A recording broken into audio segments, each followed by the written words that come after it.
Je suis Fabienne Bogadi, romancière.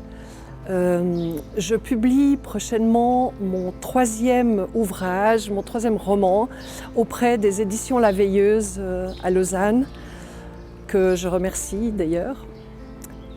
Pour moi, l'écriture, c'est vraiment quelque chose de très important, très fondamental dans ma vie.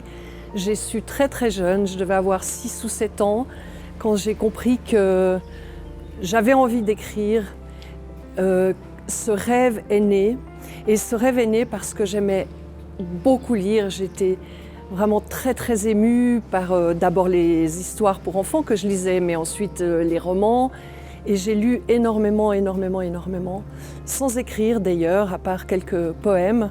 Et parmi mes références très importantes, il y a notamment les écrivains russes, à la tête desquels Dostoïevski, que j'adore.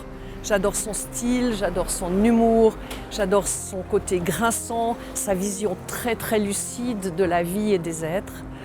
Et il y a en particulier deux femmes écrivains qui m'ont beaucoup marquée. La première, c'est Stéphanie Corinabi, qui est d'origine alezane comme ma mère d'ailleurs.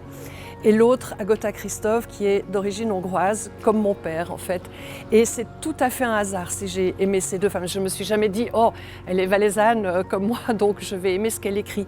C'est vraiment deux femmes qui m'ont profondément marquée et profondément influencée à tous les niveaux. Et notamment au niveau émotionnel et relationnel. Enfin, comment décrire les relations et les émotions. L'idée de ce troisième roman est née sur la terrasse d'un célèbre musée européen. Un jour de beau temps, c'était une terrasse blanche qui présentait des statues de l'artiste. Et ces statues étaient très colorées, assez sensuelles, assez belles comme ça. Elles étaient vêtues de rouge, de bleu, de jaune. Et tout d'un coup, qu'est-ce que je vois en les admirant ? Une des statues qui se met à bouger avec ses pantalons verts, sa veste jaune, son chapeau rouge, son sac bleu.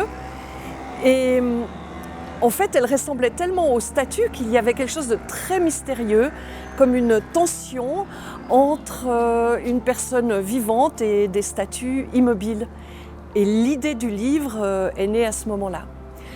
Mon personnage est un être, neuroatypique, c'est-à-dire il est différent des autres, il pense différemment, il raisonne différemment. Et pour cette raison, il vit enfermé dans une maison, elle-même enfermée dans un jardin, le jardin lui-même enfermé dans des pluies et des brumes incessantes. Et son seul regard sur le monde, c'est son ordinateur. Donc un jour, il est devant son ordinateur, il voit une photo d'une cathédrale absolument magnifique, et lui qui n'a jamais quitté sa maison, sinon pour aller à l'hôpital, décide d'aller visiter cette cathédrale et d'entreprendre le premier voyage de sa vie. Mon cerveau saisit l'univers comme un réseau de signes et de nombres liés les uns aux autres, eux-mêmes composés de paramètres, de rapports et de chiffres, unis par un fil transparent, si bien que tout prend un sens caché qui transcende les apparences. Je peux compter les éléments que contient une série d'un coup d'œil et mesurer spontanément l'espace et le temps, sans jamais me tromper.